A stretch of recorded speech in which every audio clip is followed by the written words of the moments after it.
Hi guys, welcome back to our channel RK career point. Friends, ఈనాటి ప్రముఖ దినపత్రికల్లో వచ్చినటువంటి ఉద్యోగ వార్తలు అలాగే ముఖ్యమైన కరెంట్ అఫైర్స్ అయితే చూద్దాము. టీఎస్పీఎస్సీ నుంచి అప్డేట్స్, అలాగే ఆర్టీసీకి సంబంధించినటువంటి అప్డేట్స్, టెట్కి సంబంధించినటువంటి అప్డేట్స్. సో చాలా ఇంపార్టెంట్ అప్డేట్స్ అయితే ఉన్నాయి. చివరి వరకు చూడండి వీడియోని. అలాగే కరెంట్ అఫైర్స్ కూడా స్కిప్ చేయకుండా చివరి వరకు చూసినట్లయితే మీకు పూర్తి వివరాలనేవి తెలుస్తాయి. అలాగే పీడిఎఫ్ లింక్ కూడా మీకు డిస్క్రిప్షన్లో ఉంటుంది ఈ యొక్క కరెంట్ అఫైర్స్కి సంబంధించి. సో లేట్ చేయకుండా క్లాస్ని అయితే స్టార్ట్ చేసేద్దాము. ముందుగా టీఎస్పీఎస్సీ నుంచి వచ్చినటువంటి అప్డేట్ చూద్దాము. Assistant motor vehicle inspector in transport department నుండి మనకి స్పోర్ట్స్ సర్టిఫికేట్కి సంబంధించినటువంటి వెరిఫికేషన్ హాల్ టికెట్ నెంబర్స్ అయితే ఇక్కడ మెన్షన్ చేయడం జరిగింది. సో వివరాలు చూద్దాము. The list of candidates who have attended for written examination for the post of assistant motor vehicle inspector in transport department wide notification number 31/2022 and secured minimum qualifying marks and who have claimed sports reservation is as follows. ఇక్కడ 43 క్యాండిడేట్స్కి సంబంధించినటువంటి hall ticket numbers అయితే mention చేయడం జరిగింది. ఎవరైతే apply చేశారో so మీకు వచ్చినటువంటి మార్క్స్ క్వాలిఫై అయ్యారా లేదా అని దాన్ని బట్టి మీకు తెలుస్తుంది కదా. సో మీ యొక్క హాల్ టికెట్ నెంబర్స్ని అయితే ఇక్కడ ఎంటర్ చేసి చూసుకోండి ఉందా లేదా అనేది. And next news paper update చూద్దాము. ప్రశాంతంగా నీట్ ఎంబీబీఎస్, బీడీఎస్, ఆయుష్ కోర్సుల్లో ప్రవేశానికి జిల్లా వ్యాప్తంగా ఆదివారం నిర్వహించినటువంటి నీట్ ప్రశాంతంగా జరిగింది. జిల్లాలో 5 సెంటర్లు ఏర్పాటు చేయగా జిల్లా కేంద్రంలో వివేకానంద డిగ్రీ పీజీ కళాశాల, ఉమెన్స్ కాలేజీ, వివేకానంద పాఠశాల, తిమ్మాపూర్, నాగేశ్వరి తదితరటువంటి ఈ సెంటర్లలో ప్రశాంతంగా పరీక్ష అయితే జరిగినట్లుగా మనము చూడవచ్చు. ఇక దీనికి 3,540 మంది విద్యార్థులకు గాను 3,466 మంది పరీక్షకు హాజరైనట్లుగా మనం ఇక్కడ చూడవచ్చు. పరీక్ష మధ్యాహ్నం 2 గంటలకైతే ప్రారంభమైంది. అండ్ నెక్స్ట్ చూద్దాము. జూన్ 20 నుంచి ఆర్మీ రిక్రూట్మెంట్ ర్యాలీ వివరాలు చూస్తే సికింద్రాబాద్ కంటోన్మెంట్లోని మొదటి ఈఎంఈ సెంటర్లో జూన్ 20 నుంచి ఆర్మీ రిక్రూట్మెంట్ ర్యాలీని నిర్వహించనున్నట్లు రక్షణ శాఖ పౌర సంబంధాల అధికారులు ఆదివారం ఒక ప్రకటనలో పేర్కొన్నారు. Agniveer technical, Agniveer clerk, Agniveer TDN పోస్టుల భర్తీకి ఈ ర్యాలీని నిర్వహించనున్నారు.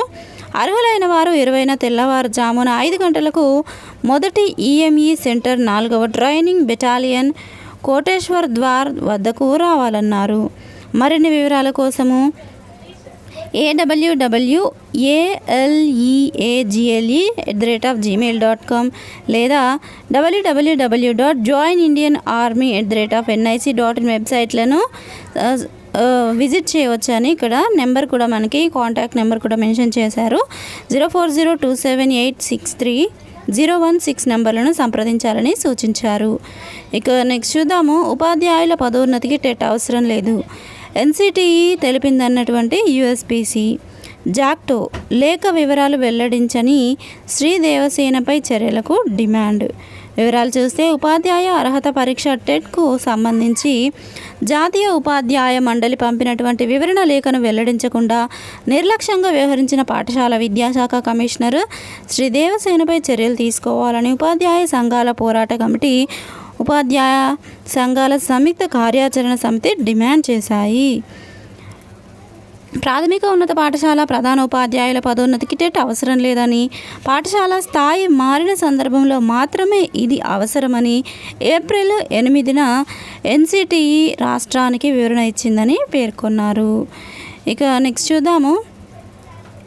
ఇంజనీరింగ్ సంబంధించి ఎవరైతే ఉన్నారో వాళ్ళకి నోటిఫికేషన్ అయితే రిలీజ్ అయిందండి. న్యూఢిల్లీలోని హిందుస్థాన్ ఉర్వరక్ అండ్ రసాయన్ లిమిటెడ్లో కాంట్రాక్ట్ అండ్ రెగ్యులర్ ప్రాతిపదికన ఇంజనీర్ల పోస్టులకు సంబంధించి నోటిఫికేషన్ అయితే విడుదలైంది. ఇందులో మొత్తం 80 ఖాళీలు ఉన్నాయి. Manager, engineer, officer, assistant manager తదితర పోస్టులు అయితే ఉన్నాయి. దరఖాస్తును ఆన్లైన్లో చేసుకోవచ్చు. చివరి తేదీ మే 20. పూర్తి వివరాలకు jobs.hurl.net.in వెబ్సైట్ని మీరు విజిట్ చేయవచ్చు. అండ్ నెక్స్ట్ చూద్దాం. నేటి నుంచి దోస్త్ రిజిస్ట్రేషన్లు 15 నుంచి వెబ్ ఆప్షన్ల నమోదుకు అవకాశము. జూన్ 3న తొలి విడత సీట్ల కేటాయింపు. రాష్ట్రంలోని 6 యూనివర్సిటీల పరిధిలో డిగ్రీ కళాశాలలో ప్రవేశాలకు సోమవారం నుంచి దోస్త్ రిజిస్ట్రేషన్ ప్రక్రియ ప్రారంభం కానుంది. తొలి దశ రిజిస్ట్రేషన్లు ఈ నెల 25 వరకు రిజిస్ట్రేషన్లు కొనసాగనున్నాయి. ఇంటర్మీడియట్ ఉత్తీర్ణులైనటువంటి విద్యార్థులు ₹200 రిజిస్ట్రేషన్ ఫీజు చెల్లించి రిజిస్ట్రేషన్ చేసుకోవాల్సి ఉంటుంది. ఈ నెల 15 నుంచి 27 వరకు వెబ్ ఆప్షన్ల నమోదుకు అవకాశం అయితే ఉంటుంది. జూన్ 3న తొలి దశ సీట్లను కేటాయించనున్నారు. ఇక నెక్స్ట్ చూద్దాము, కరెంట్ అఫైర్స్ చూద్దామండి. అమెరికాలో కోవిడ్ కొత్త వేరియంట్ ఫ్లర్ట్. అమెరికాలో కొత్త కరోనా వేరియంట్ ఫ్లర్ట్ వేగంగా వ్యాపిస్తున్నది. ఇది రోగనిరోధక శక్తికి లొంగకుండా తప్పించుకోగలదని నిపుణులు భావిస్తున్నారు. దీన్ని ఒమిక్రాన్లో సబ్ వేరియంట్గా పేర్కొన్నారు. బ్రిటన్, న్యూజిలాండ్, దక్షిణ కొరియా దేశాల్లో ఐరిస్ వేరియంట్ స్థానాన్ని ఫ్లర్ట్ భర్తీ చేస్తున్నదని సీకే బిర్లా దవాఖానా వైద్య నిపుణులు రాజీవ్ గుప్తా కొత్త వేరియంట్ వల్ల మరణాల రేటు మాత్రం తక్కువగానే ఉన్నది అని గుప్తా అన్నారు. గొంతు నొప్పి, దగ్గు, తీవ్రమైన అలసట, జలుబు, తలనొప్పి, కండరాల నొప్పులు, రుచి, వాసన కోల్పోవటం వంటి రోగ లక్షణాలే ఫ్లర్ట్లోనూ కనిపిస్తున్నాయి అని మనకు చెప్పడం జరిగింది. ఇక నెక్స్ట్ చూసినట్లయితే ప్రజారోగ్య శాఖ ఈఎన్సీగా జియావుద్దీన్. రాష్ట్ర ప్రజారోగ్య శాఖ ఈఎన్సీగా జియావుద్దీన్ బాధ్యతలు తీసుకున్నారు. ఆ స్థానంలోని ఆర్ శ్రీధరు ఏప్రిల్ 30న పదవి విరమణ పొందగా ఆ బాధ్యతను నిర్వహించాలని జిహెచ్ఎంసీ ఈఎన్సీ జియావుద్దీన్ను ప్రభుత్వము ఆదేశించింది. ప్రస్తుతం ఎన్నికల నియమావళి అమలులో ఉన్నందున జూన్ 4 వరకు ఆయన 2 బాధ్యతల్లో కొనసాగుతారని, అనంతరము ప్రజారోగ్య శాఖలో పూర్తి స్థాయి ఈఎన్సీగా పనిచేస్తారని జిహెచ్ఎంసీ తెలిపింది. ఇక నెక్స్ట్ చూద్దాము, Kutch Ajrakh GI certificate. Kutch Ajrakh GI certificate వివరాలు చూస్తే, ఇటీవల controller general of patents design trade mark గుజరాత్లోని కచ్కు చెందినటువంటి కచ్ అక్రాజ్ సంప్రదాయ వస్త్ర కళారూపానికి భౌగోళిక సూచిక సర్టిఫికేట్ను జారీ చేసింది. కచ్ అజ్రక్ 2500 సంవత్సరాల నాటిది. ప్రస్తుతము సింధా, బార్మర్, కచ్ ప్రాంతాల్లో ఆచరిస్తారు. ఇది 100% పర్యావరణ రహితమైన, విషరహితమైంది. అజ్రక్ కళలో ఒంటెపేడ, న్యాచురల్ కాస్టిక్ సోడా, ఆముదం నూనె, నీళ్లతో చేసిన మిశ్రమంతో ముడి వస్త్రంపై ఉండే మలినాలను తొలగించి శుద్ధి చేసిన తర్వాత కాటను, ఉన్ని, పట్టు వస్త్రాలపై చారిత్రక సంఘటనలను చిత్రాల రూపంలో క్లిష్టమైన డిజైన్లతో చాలా శ్రద్ధగా హ్యాండ్ బ్లాక్ ప్రింటింగ్ ప్రక్రియతో ముద్రిస్తారు. ఇక నెక్స్ట్ చూద్దాము, సుప్రీంకోర్టు బార్ అసోసియేషన్లో మహిళా కోటా. సుప్రీంకోర్టు బార్ అసోసియేషన్లో మహిళా కోటా అమలుపై సుప్రీంకోర్టు కీలక ఆదేశాలు జారీ చేసింది. బార్ అసోసియేషన్ ఎగ్జిక్యూటివ్ కమిటీలో 3/1 మహిళా రిజర్వేషన్ అమలు చేయాలని ఆదేశించింది. ఇకపైన ఎస్సీబీఏలో 3 ఎగ్జిక్యూటివ్ సభ్యులు, 2 సీనియర్ ఎగ్జిక్యూటివ్ సభ్యులు, కోశాధికారి అందరూ మహిళలే ఉండాలని సుప్రీంకోర్టు స్పష్టం చేసింది. ఇక నెక్స్ట్, మానవ రహిత బాంబర్ డ్రోన్ వివరాలు చూస్తే, రక్షణ శాఖ అవసరాలకు అనుగుణంగా పూర్తి స్వదేశీ సాంకేతిక పరిజ్ఞానంతో మానవరహిత బాంబర్ డ్రోన్ను ఫ్లయింగ్ వెడ్జ్ సంస్థ తయారు చేసింది. ఈ మానవరహిత డ్రోన్కు FWD-200B అని పేరు పెట్టారు. ఈ మానవరహిత బాంబర్ డ్రోన్ 100 కిలోల పేలోడ్ను మోసుకెళ్లగలదు. గంటకు 370 కిలోమీటర్ల వేగంతో 12 నుంచి 20 గంటల పాటు గగనతలంలో ప్రయాణించే సామర్థ్యము ఈ డ్రోన్కు ఉంది. గ్రౌండ్ కంట్రోల్ స్టేషన్ నుంచి 200 కిలోమీటర్ల వరకు ప్రయాణించగలదు. ఈ బాంబర్ డ్రోన్ను త్వరలోనే రక్షణ శాఖకు ఫ్లయింగ్ వెడ్జ్ సంస్థ అందించనుంది. ఇక నెక్స్ట్ చూద్దాం, చట్టబద్ధ పాలన ఉన్న దేశము మాది. భారతీయుల అరెస్టు నేపథ్యంలో కెనడా ప్రధాని ట్రూడో వ్యాఖ్య.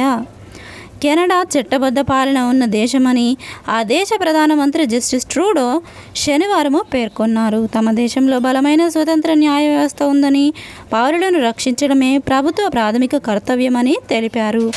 ఖలిస్తానీ ఉగ్రవాది హర్దీప్ సింగ్ నిజ్జర్ హత్య కేసులో భారత్కు చెందిన కరణ్ ప్రీత్ సింగ్, కమల్ ప్రీత్ సింగ్, కరణ్ బ్రార్ను ఇటీవల కెనడా పోలీసులు అరెస్ట్ చేశారు. ఈ నేపథ్యంలో ట్రూడో పై వ్యాఖ్యలు చేయడము గమనార్హము. ఈ కేసుపై దర్యాప్తు కొనసాగుతోందని ఆయన తెలిపారు. కెనడాలో ఉన్న ప్రతి వ్యక్తికి భద్రతతో జీవించే హక్కు ఉందన్నారు. వివక్షపూరిత హింసాయుత వాతావరణం నుంచి రక్షణ పొందడం వారి హక్కు అని వ్యాఖ్యానించడం మనం ఇక్కడ చూడవచ్చు. ఇక కొన్ని కరెంట్ అఫైర్స్ బిట్స్ అయితే చూద్దాము. పాకిస్తాన్ మాజీ ప్రధానమంత్రి నవాజ్ షరీఫ్ కుమార్తె పాకిస్తాన్ ముస్లిం లీగ్ ఉపాధ్యక్షురాలు మరియం నవాజ్ ఇటీవల ఏ ప్రావిన్స్కు ముఖ్యమంత్రిగా ఎన్నికయ్యారు? ఆన్సర్ వచ్చేసి పంజాబ్ ప్రావిన్స్కు ఎన్నికయ్యారు. పాకిస్తాన్ చరిత్రలో ఒక ప్రావిన్స్కు సీఎంగా మహిళ పగ్గాలు చేపట్టడము ఇదే మొదటిసారి. ఇక నెక్స్ట్ చూద్దాం. దిగ్గజ వ్యాపార సంస్థ రిలయన్స్ ఇండస్ట్రీస్కు చెందినటువంటి రిలయన్స్ ఫౌండేషన్ ఇటీవల ప్రారంభించిన సమగ్ర జంతు సంరక్షణ పునరావాస కేంద్రం పేరు ఏంటి? ఆన్సర్ వచ్చేసి వంతారా. దీనికి సంబంధించి కొంత ఎక్స్ప్లెనేషన్ అయితే చూద్దాము. గాయపడిన జంతువులను రక్షించడము, చికిత్స అందించడము, వాటి సంరక్షణ పునరావాసం కోసం ఏర్పాట్లు చేయడము దీని ముఖ్య ఉద్దేశము. గుజరాత్లోని Jamnagar Reliance refinery complex green బెల్ట్లో 3000 ఎకరాల విస్తీర్ణంలో దీన్ని ఏర్పాటు చేశారు. దీన్ని కృత్రిమ అడవిగా భావించవచ్చు. జంతువులు నివసించేందుకు సహజ రీతిలో వసతులు కల్పించారు. ఇందులో ఏనుగుల కోసము 25,000 చదరపు అడుగుల విస్తీర్ణంలో ప్రత్యేక ఆసుపత్రిని ఏర్పాటు చేశారు. దాని పేరే వంతారా, గుర్తుపెట్టుకోండి. నెక్స్ట్ చూద్దాం. అవినీతి నిరోధక అంబుడ్స్మెన్ లోక్పాల్ చైర్పర్సన్గా ఇటీవల నియమితులైనటువంటి సుప్రీంకోర్టు మాజీ న్యాయమూర్తి ఎవరు? ఆన్సర్ వచ్చేసి justice AM Khanwilkar. Justice AM Khanwilkar. వివరాలు చూద్దాము. లోక్పాల్ జ్యుడిషియల్ సభ్యులుగా హైకోర్టు మాజీ న్యాయమూర్తులు justice Lingappa Narayana Swamy, justice Sanjay Yadav, justice Rituraj Awasthi, non judicial సభ్యులుగా సునీల్ చంద్ర, పంకజ్ కుమార్, అజయ్ టీర్కేలు నియమితులయ్యారు. లోక్పాల్ చైర్పర్సన్ సభ్యుల పదవీ కాలము 5 ఏళ్ళు లేదా 70 ఏళ్ల వయసు వరకు ఉంటుంది. నెక్స్ట్ చూద్దాము. టీ హబ్లో ఫిన్టెక్ స్టార్టప్లకు ప్రోత్సాహము. వివరాలు చూస్తే ఫిన్టెక్ రంగంలో స్టార్టప్లను టీ హబ్ ప్రోత్సహిస్తుంది. International financial services centre authority భాగస్వామ్యంతో ఫైనాన్షియల్ రంగంలో అత్యాధునిక సాంకేతిక పరిజ్ఞానాన్ని ఏ విధంగా వినియోగించుకోవచ్చన్నటువంటి అంశంపై ఫిన్టెక్ యాక్సిలరేషన్ ప్రోగ్రామ్ను నిర్వహిస్తున్నామని నిర్వాహకులు ఇక నెక్స్ట్ చూద్దాము. చీడలను విశ్లేషించే యాప్ ప్లాంటిక్స్తో కలిసి ఇక్రిషాట్ సృష్టి. వ్యవసాయ సమస్యలకు సత్వర పరిష్కారాలు. వివరాలు చూద్దాము. వ్యవసాయ రంగం ఎదుర్కొంటున్న సమస్యలకు ఆధునిక సాంకేతికత సాయంతో ఇక్రిషాట్ ఎప్పటికప్పుడు పరిష్కారాలను చూపుతుంది. అందులో భాగంగా భూసారంతో పాటు పంటలకు సోకేటువంటి తెగుళ్ళు, క్రిమి కీటకాలను గుర్తించి రైతులకు సత్వర పరిష్కారాలను అందించేందుకు ప్లాంటిక్స్తో కలిసి ఒక మొబైల్ యాప్ను అయితే తయారు చేసింది. ఆర్టిఫిషియల్ ఇంటెలిజెన్స్ టెక్నాలజీతో పనిచేసే ఈ యాప్ రైతులకు గొప్ప వరంగా మారింది. దీన్ని ఉపయోగించి పంటను ఫోటో తీయగానే దానికి సోకిన చీడను విశ్లేషించి నియంత్రణకు శాస్త్రీయ సూచనలను అందిస్తుంది. ప్రస్తుతం ప్రపంచవ్యాప్తంగా దాదాపు 3 కోట్ల మంది ఈ యాప్ను ఉపయోగిస్తున్నారని, గత 10 ఏళ్లలో ఈ యాప్ 10 కోట్లకు పైగా ఫోటోలను విశ్లేషించి వ్యవసాయ సమస్యలకు పరిష్కారాలను అందించిందని ఇక్రిషాట్ వెల్లడించింది. ఇక నెక్స్ట్ చూద్దాము. సైబర్ దాడుల్లో భారత్కు 3వ ర్యాంకు. వివరాలు చూస్తే సైబర్ దాడి ప్రయత్నాలు జరిగాయని, ఇది మునుపటి ఏడాదితో పోలిస్తే 393% పెరిగినట్లు నివేదిక తెలిపింది. దేశంలో డిజిటల్ ఫైనాన్స్ ప్లాట్ఫామ్ల వినియోగం పెరుగుతున్న నేపథ్యంలో ఇటువంటి సైబర్ దాడి ప్రయత్నాలకు అవకాశాలు పెరుగుతున్నాయి. వీటి తర్వాత తయారీ పరిశ్రమలో సైబర్ దాడులు 2022 నుంచి 2023 నాటికి 31% పెరిగాయి. ఈ రంగంలో ఏఐ టెక్నాలజీ వినియోగం వృద్ధి చెందడంతో సైబర్ నేరగాళ్లు సులభంగా లక్ష్యాలు ఎంచుకుంటున్నారని నివేదిక అభిప్రాయపడింది.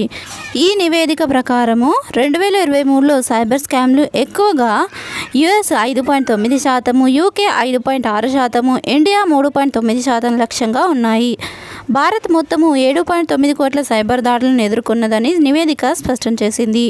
వినియోగదారుల డేటాలను దొంగిలించేందుకు సైబర్ నేరగాళ్లు కొత్త మార్గాలను కనుగొన్న నేపథ్యంలో వాటిని ఎదుర్కొనేందుకు డిజిటల్ పర్సనల్ డేటా రక్షణ చట్టం అమలు వంటి చర్యలను భారత ప్రభుత్వం చేపడుతోందని Zscaler Asia Pacific Japan CTO తెలపడం అయితే మనం ఇక్కడ చూడవచ్చు. ఇక నెక్స్ట్ స్పోర్ట్స్ కరెంట్ అఫైర్స్ చూద్దాము. ఆసియా బాక్సింగ్లో భారత్కు 43 మెడల్స్ ఖాయము. ఆసియా అండర్-22 యూత్ బాక్సింగ్ ఛాంపియన్షిప్లో ఇండియా బాక్సర్లు పంచ్ల మీద పంచ్లతో అదరగొడుతున్నారు. ఇప్పటి వరకు 43 మెడల్స్ ఖాయం చేసుకున్నారు. మెన్స్ 60 కిలోల సెమీస్లో సీనియర్ నేషనల్ ఛాంపియన్ ఆకాష్ గోర్ఖాతో ఉజ్బెకిస్తాన్కు చెందిన ఇలసోవ్ సూయత్పై గెలిచి ఫైనల్స్లో అడుగుపెట్టారు. Youth world champion Vishwanath Suresh 48 కిలోల విభాగంలో ఊడా 5-2తో ఫిలిప్పీన్స్ బాక్సర్ బరికుట్రో బ్రయాన్ను ఓడించి టైటిల్ ఫైట్కు అర్హత సాధించాడు. ఇక నిఖిల్ 57 కిలోల విభాగంలోనూ, ప్రీత్ మాలిక్ 67 కిలోల విభాగంలోనూ 5-2తో వరుసగా మంగోలియాకు చెందిన డొరియాంబు గన్బోల్ట్పై, అలాగే కిర్గిస్తాన్కు చెందిన అల్మాజ్ ఒర్జాబెకోవ్పై నెగ్గి గోల్డ్ ఫైట్లోకి ప్రవేశించారు. ఇక నెక్స్ట్ చూద్దాము మెరిసినటువంటి గురుకుల బాక్సర్లు వివరాలు చూస్తే, రాష్ట్ర స్థాయి 7వ youth men and women boxing ఛాంపియన్షిప్లో Telangana social welfare residential educational institutions విద్యార్థులు అదరగొట్టారు. హైదరాబాద్లోని లాలాగూడ వేదికగా ఆదివారం జరిగిన పోటీలలోని వేర్వేరు విభాగాలలో గురుకుల పాఠశాలలకు చెందినటువంటి 4 బాక్సర్లు స్వర్ణ పతకాలు నెగ్గారు.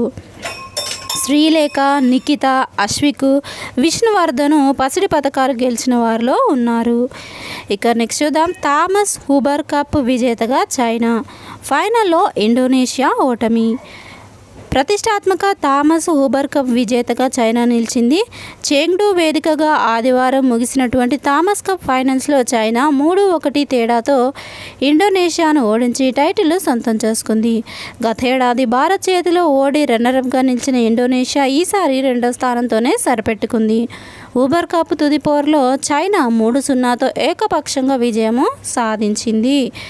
ఇక నెక్స్ట్ నమస్తే తెలంగాణ పేపర్లోని నిపుణులు ఎవరైతే పోటీ పరీక్షలకి ప్రిపేర్ అవుతున్నారో, టీఎస్పీఎస్సీ ఎగ్జామ్స్కి ప్రిపేర్ అవుతున్నటువంటి క్యాండిడేట్స్కి తెలంగాణ జాగ్రఫీకి సంబంధించి, అలాగే తెలంగాణ హిస్టరీకి సంబంధించి ఇంపార్టెంట్ బిడ్ బ్యాంక్ అయితే ప్రొవైడ్ చేయడం జరిగింది. దీనికి పీడిఎఫ్ లింక్ అయితే నేను డిస్క్రిప్షన్లో ఇస్తాను. ఆ టెలిగ్రామ్ గ్రూప్లో జాయిన్ అవ్వండి. దానికి లింక్ క్లిక్ చేసి జాయిన్ అయినట్లయితే మీకు డైలీ కరెంట్ అఫైర్స్ పీడిఎఫ్స్ అయితే మీకు ఫ్రీగా డౌన్లోడ్ చేసుకునే అవకాశం అయితే ఉంటుంది. సో ఫ్రెండ్స్ చూసారు కదా, ఇది ఈ రోజుకి సంబంధించినటువంటి ముఖ్యమైన కరెంట్ అఫైర్స్. ఈ క్లాస్ మీకు నచ్చినట్లయితే తప్పకుండా వీడియోని లైక్ చేసి ఇలాంటి అప్డేట్స్ కోసం మన ఛానల్ని సబ్స్క్రైబ్ చేసుకొని డైలీ ఫాలో అవుతూ ఉండండి. Thank you friends, thanks for watching this video. Have a nice day, bye.